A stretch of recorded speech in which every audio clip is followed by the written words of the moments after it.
The crack of the whip sliced through the hot Arizona air, followed by a woman's sharp cry that made every head turn on Bisbee's dusty Main Street. The year was 1879, and on this sweltering June afternoon, Lorelai Summers stood with her back pressed against the water trough, her tear-stained face lifted defiantly, despite the thin line of blood trickling down her cheek. "You'll take my offer of marriage, woman, or suffer worse than this." Edgar Thompson towered over her, the coiled whip dangling from his meaty fist. At 45, the wealthy cattle baron owned half the businesses in Cochise County and wasn't accustomed to rejection. Lorelai's blue cotton dress was torn at the shoulder, her honey blonde hair tumbling from its once neat bun. At 28, the widow had spent the past year fending off unwanted suitors while struggling to maintain the small mercantile her husband had left her. "I'd rather die than marry you," she spat, wincing as she touched her cheek. "My husband's only been dead a year." Thompson's face contorted with rage. "A year's mourning is plenty for a woman with debts. You need a man, and this town needs order. Your little shop's falling apart and you with it." The small crowd gathering maintained a tense silence. Everyone knew Thompson had been pressuring Lorelai since her husband Daniel's death from typhoid. He'd called in loans, intimidated customers, and made it nearly impossible for her to keep the mercantile afloat. The answer remains no. Her voice was steady despite her trembling hands. Thompson raised the whip again. Then perhaps another lesson, the loud click of a revolver being cocked froze his arm mid-air. I believe the ladies made her position clear. The voice was low and graveled, carrying the weight of hard miles and harder choices. Xander Nash had ridden into Bisbee not 10 minutes earlier, his tall frame dusty from the trail, his dark hat pulled low over eyes that had seen too much during his 32 years.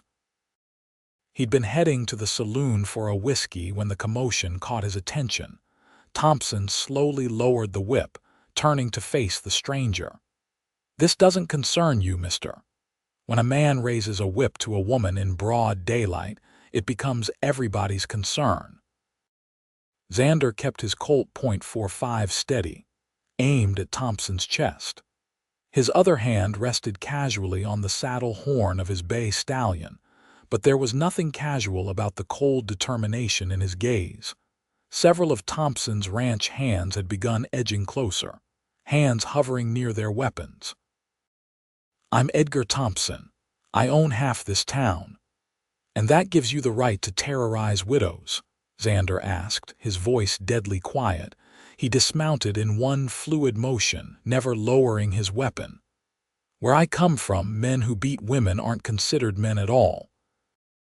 Lorelai stared at the stranger, tall and lean, with several days' worth of stubble darkening a jaw that looked like it had been carved from granite. His clothes were travel-worn but clean, and despite the dust of the trail, there was something dignified about his bearing. "This woman is being unreasonable," Thompson sputtered. "She owes me money. She owes this town. I owe you nothing." Lorelai found her voice again. "My husband paid every debt before he died. You're only doing this because I refused your advances." The whispers among the townspeople grew louder. Sheriff Mills had finally appeared at the edge of the crowd, but he seemed reluctant to intervene against the town's most powerful citizen. Xander took a step forward.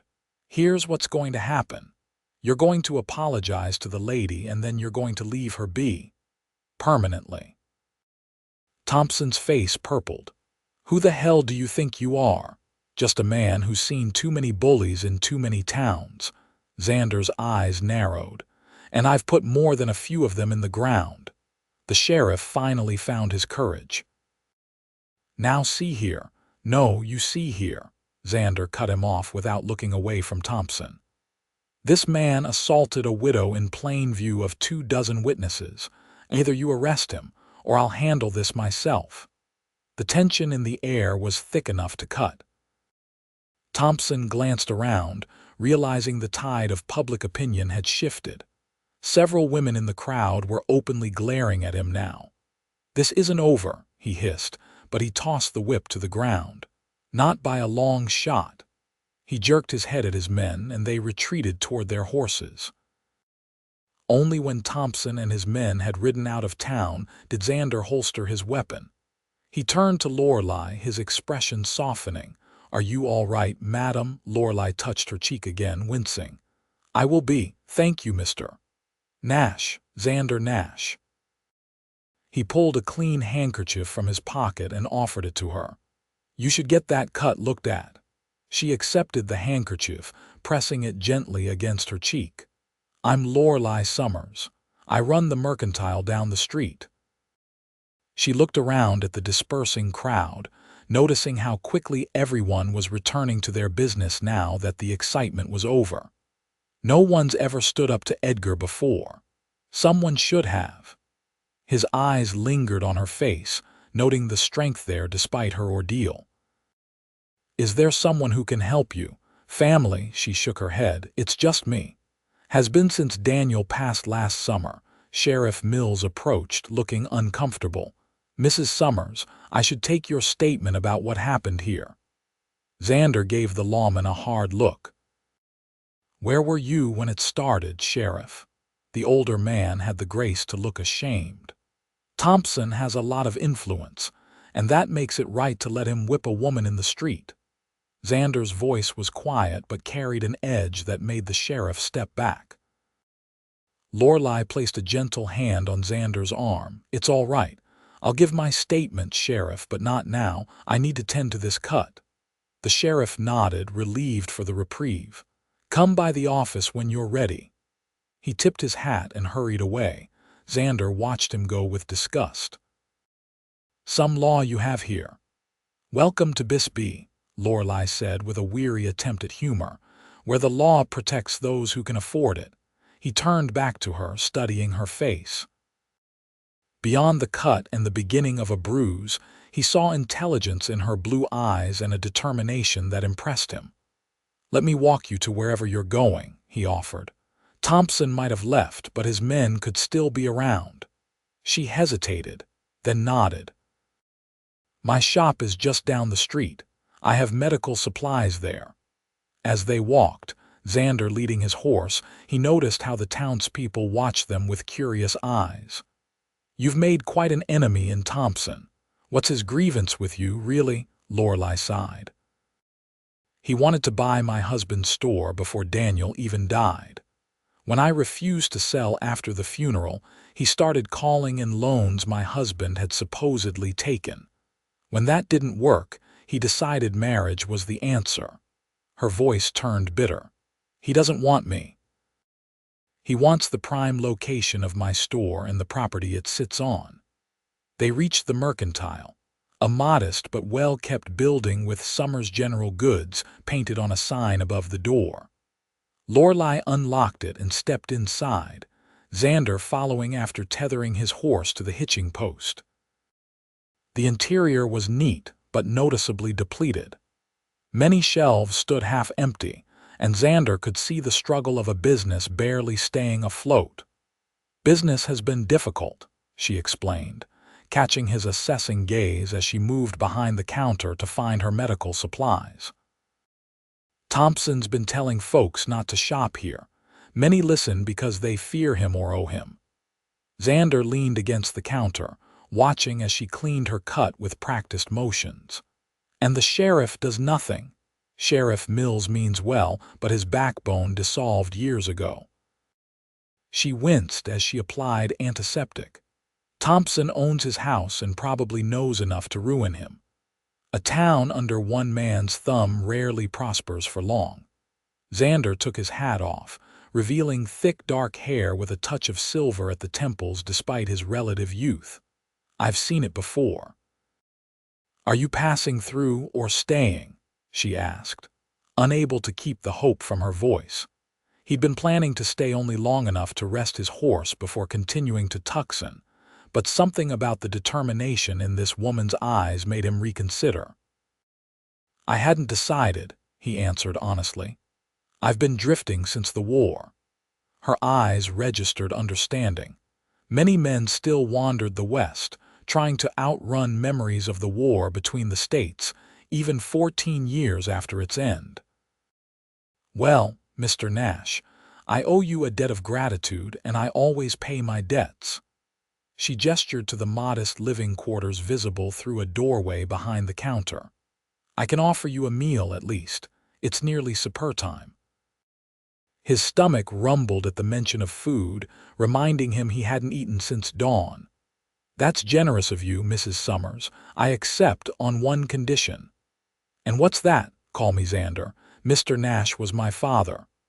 A small smile touched her lips, transforming her face despite the bruising. Then you must call me Lorelai. The evening passed more pleasantly than either had expected. Lorelai proved to be an excellent cook, serving a simple but hearty meal of beans, cornbread, and surprisingly tender beef. They talked easily, finding common ground in their appreciation for straightforward speech and distaste for bullies.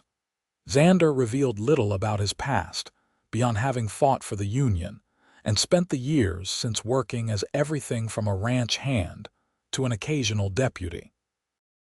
Lorelai spoke more openly about her life growing up in Boston, meeting Daniel when he came east on business, and following him west with dreams of building a life together.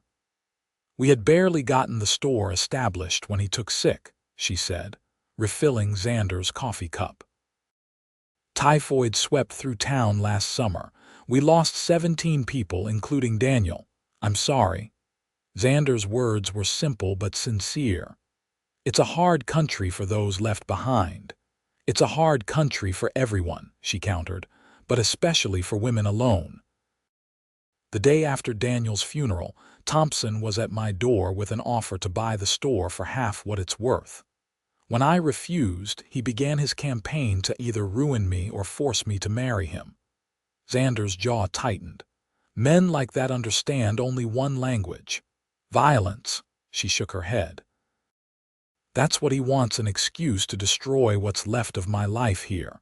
I've held on this long by being smarter than him. And how long can you keep that up?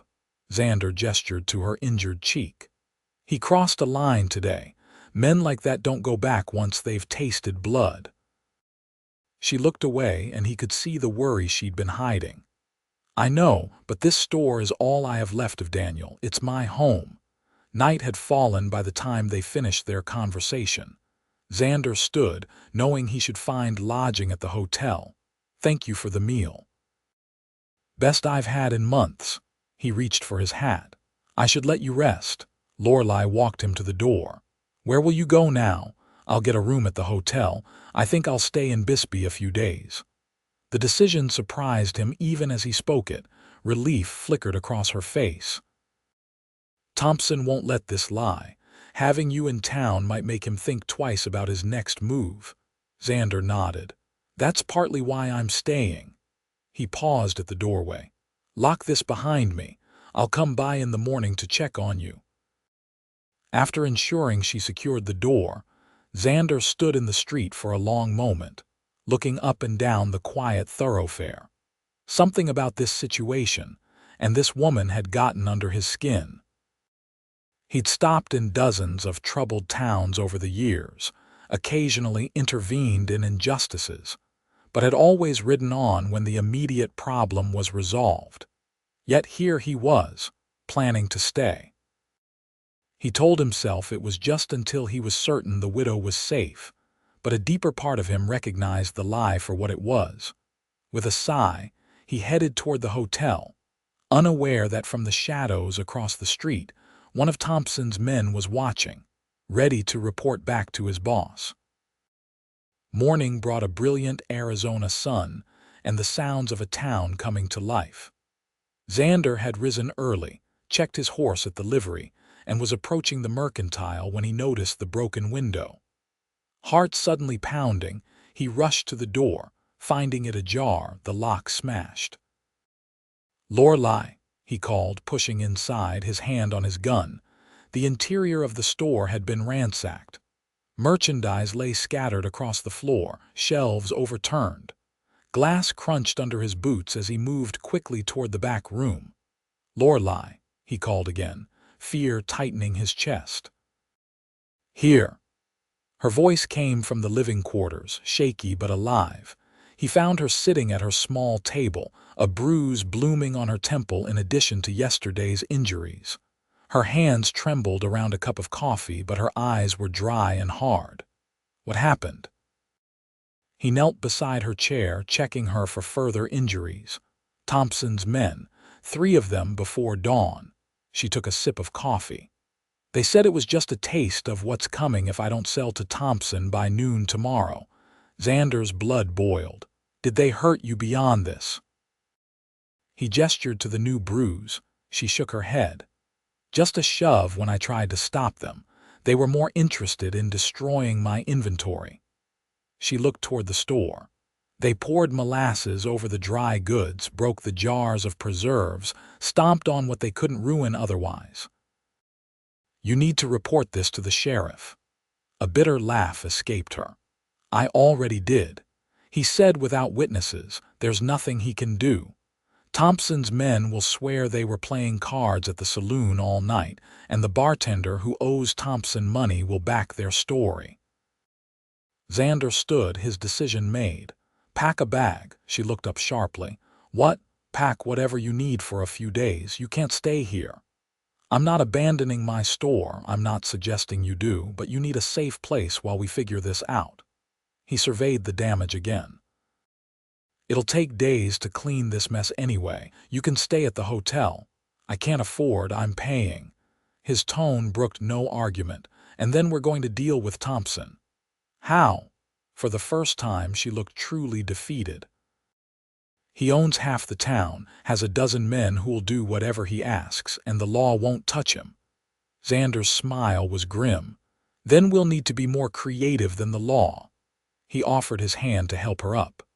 "I've dealt with men like Thompson before. They're not as untouchable as they think." Reluctantly, she allowed him to guide her to her feet. "Why are you doing this? You don't know me. You could ride out of town and forget all about Bisbee's problems." He considered the question seriously. "Maybe I'm tired of riding away. Maybe it's time I stood for something instead of just passing through." His eyes locked with hers. "Or maybe there's something about a woman who stands up to a bully with nothing but her own courage that makes me want to see how the story ends."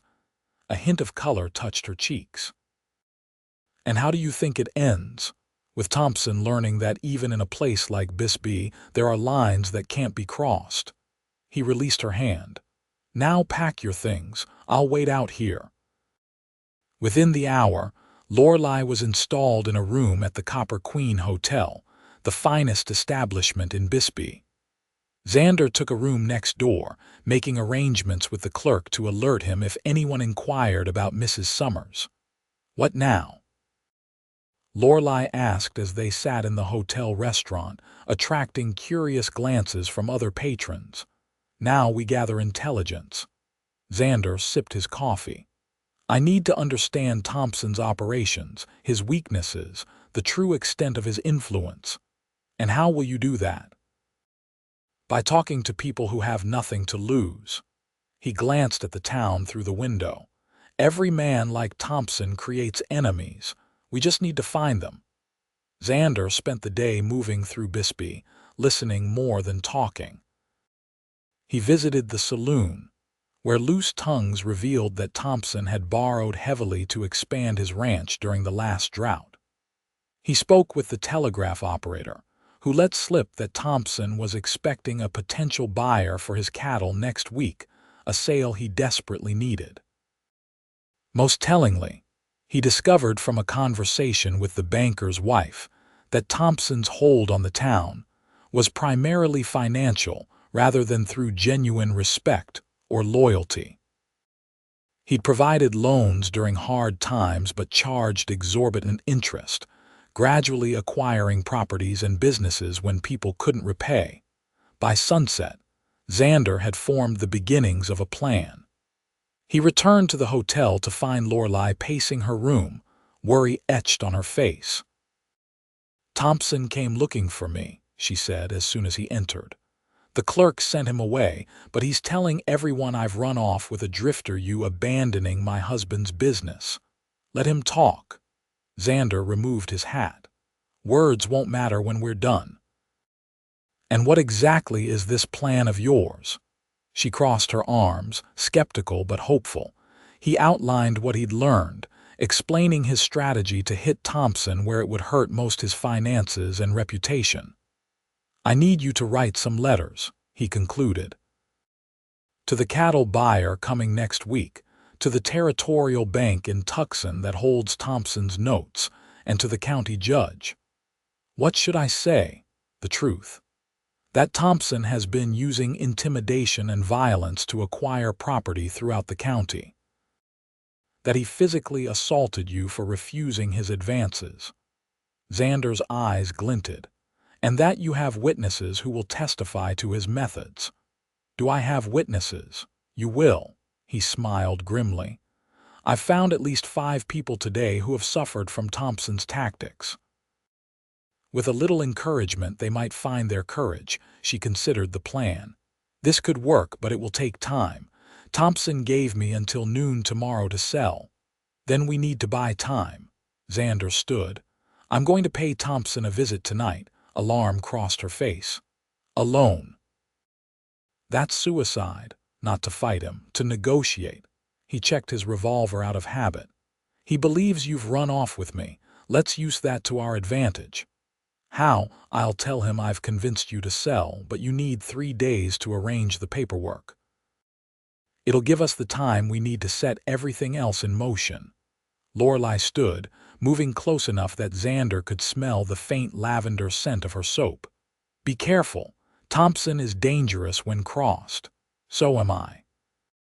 He held her gaze for a long moment, surprised by the intensity of his desire to protect this woman he barely knew. "Lock the door behind me. I'll knock 3 times when I return." The Thompson Ranch lay 5 miles outside of Bisbee, a sprawling property with a large main house and several outbuildings. Xander approached openly, hands visible, as 2 ranch hands spotted him and raised their rifles. "I'm here to see Thompson," he called out. "Tell him Xander Nash wants to discuss Mrs. Summers." They led him to the house at gunpoint. Thompson received him in a study furnished with expensive Eastern furniture that looked out of place in the rough-hewn building. "You've got nerve coming here," Thompson growled, a glass of whiskey in his hand. "Business requires nerve." Xander remained standing, refusing the offered seat. "I'm here about Lorelai Summers." Thompson's eyes narrowed. "What about her?" "She's agreed to sell her store. I've convinced her it's the sensible option, given recent events." Suspicion clouded Thompson's features. "Why would you do that? And why should I believe you?" "Because I'm a businessman first. I recognized opportunity when I saw it." Xander affected a mercenary tone. "The widow's store is well positioned. I initially thought to buy it myself, but after assessing the situation, I realized you hold too many cards in this town." "So you're what? Her broker now?" Xander shrugged. "Call it what you like. She'll sell to you, but she needs 3 days to settle her affairs and arrange the proper transfer of deed." Thompson studied him. "And what do you get out of this arrangement?" "A commission. 10% of the purchase price." Xander named a figure that would sound plausible but was actually well below what the property was worth. "Plus, your guarantee that she leaves town safely, with no further harassment." Thompson laughed. "You drive a hard bargain for a man at the wrong end of several guns." He gestured around, where Xander was aware of at least 3 men watching from various positions. "Just being practical. You get what you want without further damage to your reputation. The widow gets a fresh start elsewhere. I get paid for facilitating." Thompson considered, swirling his whiskey. 3 days is too long. She could change her mind." "She won't. Not with me advising her." Xander's voice hardened slightly. but she does need time to properly transfer the deed and clear out her personal effects. Finally, Thompson nodded. Fine, 3 days. But if she's not gone by sunset on the 3rd day with the deed in my hand, there'll be consequences for both of you. Understood. Xander tipped his hat. Pleasure doing business with you. As he rode back to town, Xander knew Thompson would investigate his story, but it only needed to hold for 3 days. By then, the wheels would be in motion for something Thompson wouldn't see coming. He returned to the hotel well after midnight, knocking 3 times as promised. Lorelai opened the door immediately, relief washing over her face. You're back. She ushered him inside, checking the hallway before closing the door. What happened? We have 3 days. Xander explained the conversation. He believes I'm helping you sell to him for a commission. Will he check your background, try to verify your story? Probably. But I've been careful to keep a low profile for years. He removed his gun belt, suddenly aware of how tired he was. Now we need to move quickly. Those letters need to go out first thing tomorrow. Lorelai nodded, moving to the small writing desk where she'd already started drafting the letters. I've been thinking about what you said, about finding witnesses. I know several people Thompson has forced out of business over the years. Some have left town, but others might still be here, afraid to speak up. Make a list. We'll approach them carefully. Xander sat heavily in the room's only armchair. The key is to create enough momentum that once it starts, Thompson can't stop it. They worked late into the night, refining their plan. At some point, Lorelai brought Xander a cup of coffee, their fingers brushing during the exchange. The contact sent an unexpected warmth through him, and when he looked up, he found her watching him with an expression he couldn't quite define. Thank you, she said softly. No one's ever fought for me like this. You were fighting just fine on your own. He set the coffee aside. I'm just providing reinforcements. A smile touched her lips. Is that what you do? Ride into towns and reinforce those who need it? Not usually. He met her gaze directly. Usually I just ride through. What's different this time? The question hung in the air between them. Xander considered deflecting but found himself answering honestly. You are. The next morning brought a flurry of activity. Lorelai's letters were dispatched by the early stage to Tucson, carried by a driver Xander had paid extra to ensure delivery. Meanwhile, they began approaching potential witnesses, starting with a former store owner named Henry Gaines, who had lost his business to Thompson 2 years prior. Gaines was initially reluctant, fear evident in his rheumy eyes. Thompson will ruin what little I have left, he protested, glancing nervously around his small rented room. He can't take what you don't have, Xander pointed out. But if enough people stand together, you might get back some of what he stole. By mid-afternoon, they had secured tentative promises from Gaines, and 2 others, a widow whose ranch Thompson had seized after her husband's death, and a former saloon owner who now worked as a barkeep in the establishment he once owned. It's not much, Lorelai fretted as they walked back toward the hotel. 3 people against Thompson's influence. It's a start, Xander assured her, and I have other plans in motion. He'd arranged for a telegram to be sent to an old Army comrade who now worked as a U.S. Marshal in Tucson. While he couldn't request official intervention without evidence, he had asked his friend to make inquiries about Thompson's business dealings across the territory. As they reached the hotel, a commotion in the lobby caught their attention. Sheriff Mills was speaking with the clerk, his expression thunderous. There she is, he declared as they entered. Mrs. Summers, I need you to come with me. Xander stepped slightly in front of Lorelai.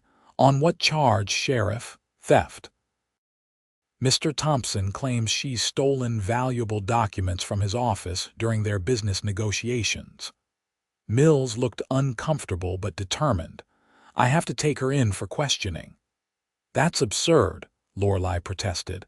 "I've never been to his office, let alone stolen anything." "Thompson's trying to get you into custody," Xander murmured to her. "To the sheriff," he said. "I've been with Mrs. Summers continuously since yesterday morning, Sheriff. She hasn't been anywhere near Thompson's property. Nevertheless, I have to investigate the claim." Mills placed a hand on his gun belt. "Now, are you coming peacefully, madam, or do we have to make this difficult?" Xander tensed, calculating his options, but Lorelai placed a restraining hand on his arm. "I'll come," she said calmly. "I have nothing to hide." "But Mr. Nash is coming with me as my witness." Mills hesitated, then nodded. "Fine, but he stays outside the cell." They followed the sheriff to the small jailhouse where Thompson was waiting with a self-satisfied smirk. "Found her, I see. Good work, Sheriff." "What exactly am I supposed to have stolen?" Lorelai demanded. "Deed papers, property records." Thompson's eyes glittered with malice. "Taken during your visit to my ranch last week." "I've never been to your ranch," my foreman says differently. He gestured to a man standing in the corner who nodded in confirmation. "Says you came asking about selling your store, then disappeared into my study while I was called away." Xander recognized the crude attempt to circumvent their 3-day agreement. With Lorelai in jail, Thompson could move on her property immediately, claiming abandonment. "Sheriff, this is clearly fabricated," Xander argued. "Mrs. Summers has witnesses to her whereabouts for the past week." Mills looked torn. "I have to hold her while I investigate. It's procedure." "At least allow me to post bail," Xander insisted. Thompson's smile widened. "The judge is out of town until next week. No bail can be set until he returns." It was a perfect trap. By the time the judge returned, Thompson would have already seized the store, and any resistance from Lorelai would only strengthen his false claims against her. Xander thought quickly.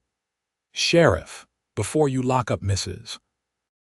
Summers, you should know that several telegrams have been sent to the territorial governor and U.S. Marshal's office detailing Thompson's pattern of intimidation and fraud in Bisbee.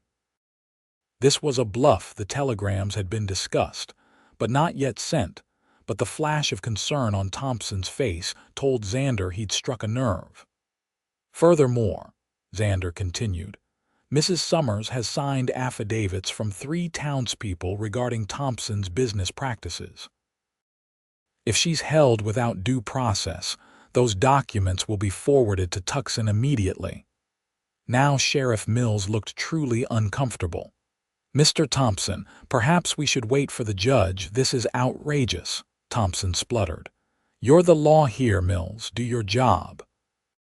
The standoff might have continued, but the door to the jail opened, admitting Henry Gaines, followed by the former saloon owner and 3 others Xander hadn't even approached.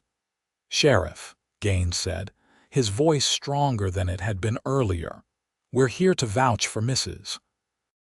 Summers' character and provide statements about Mr. Thompson's business methods." The sheriff looked from the growing group of witnesses to Thompson's reddening face, clearly calculating where the winds of power were shifting. "I think," Mills said slowly, "that in light of these character witnesses, I should defer any action until Judge Parker returns and can review all the evidence." Thompson exploded.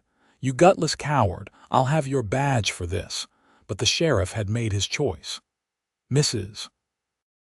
Summers, you're free to go, but don't leave town until this matter is resolved." Outside the jailhouse, Lorelai turned to Xander in amazement. "What just happened?" "The beginning of the end for Thompson," he replied, nodding thankfully to Gaines and the others who had shown unexpected courage. Once people realize they're not standing alone, even the most intimidating men lose their power. The next 2 days passed in a whirlwind of activity. Word spread through Bisbee about the confrontation at the jail, and more townspeople came forward with stories of Thompson's questionable methods. The telegraph operator reported that inquiries about Thompson were coming in from Tucson, and a representative from the Territorial Bank was expected to arrive within the week. Thompson, sensing the shift, made one last desperate attempt.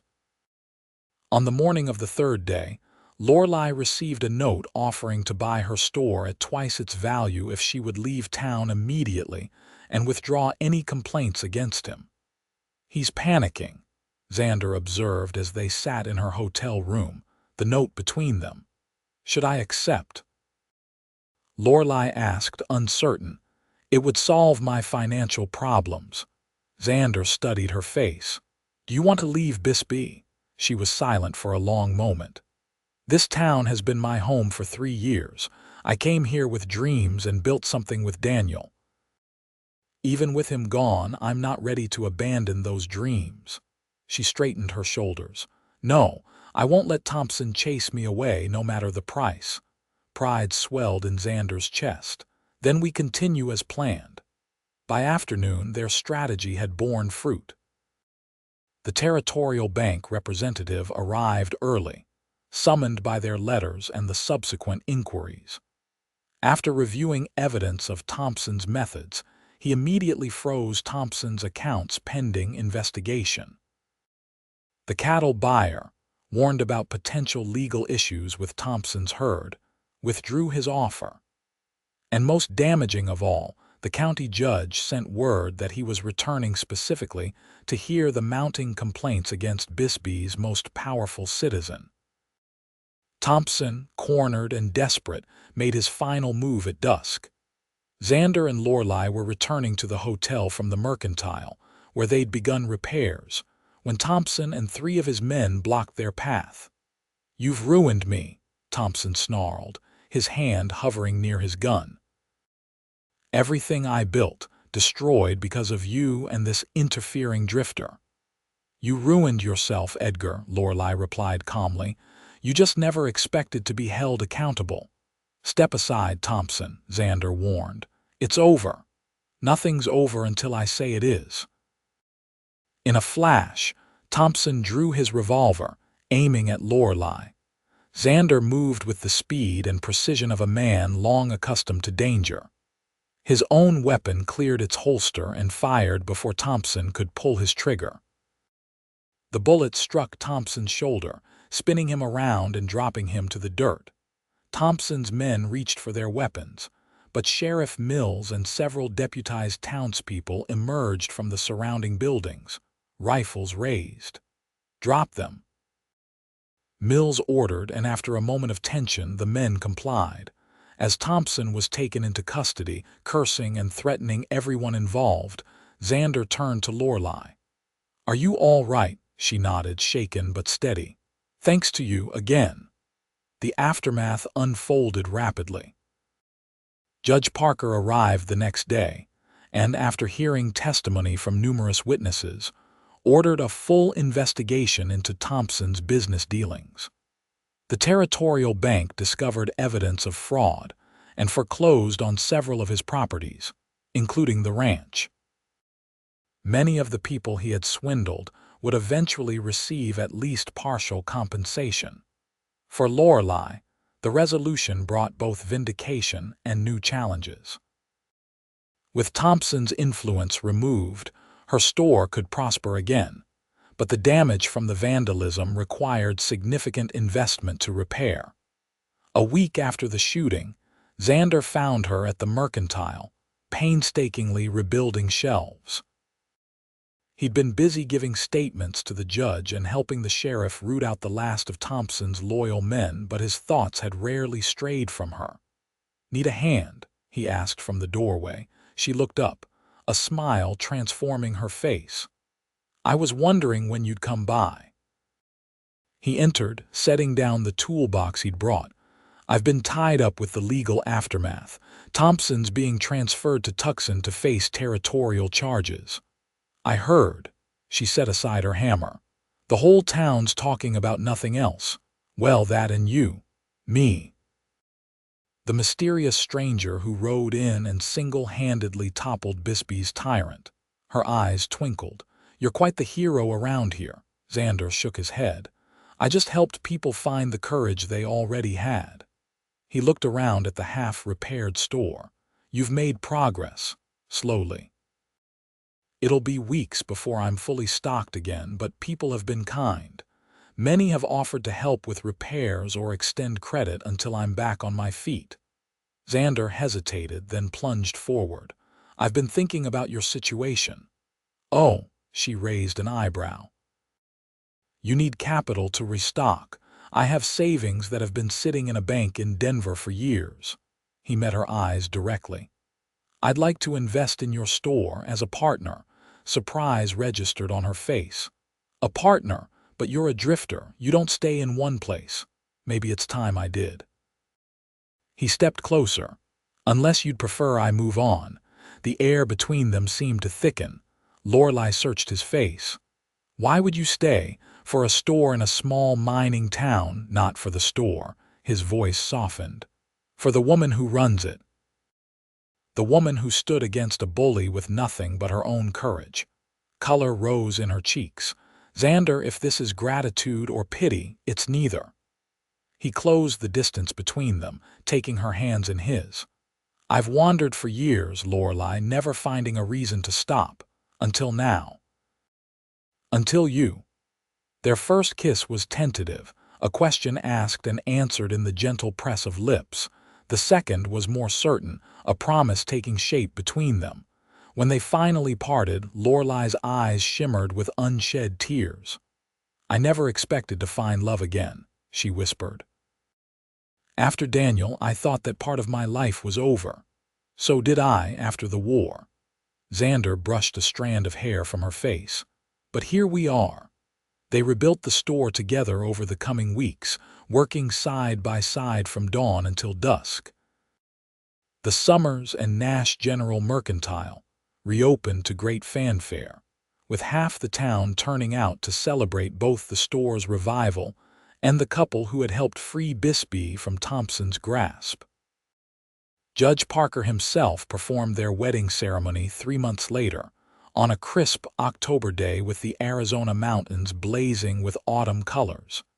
The entire town attended, many bringing gifts to the couple who had become symbols of Bisbee's renewal. Are you sure about this? Lorelai asked as they stood together on the porch of what was now their home, watching the sunset after the wedding guests had departed. No more wandering, no more open road. Xander drew her close, breathing in the scent of her hair. The only road I'm interested in is the one we're building together.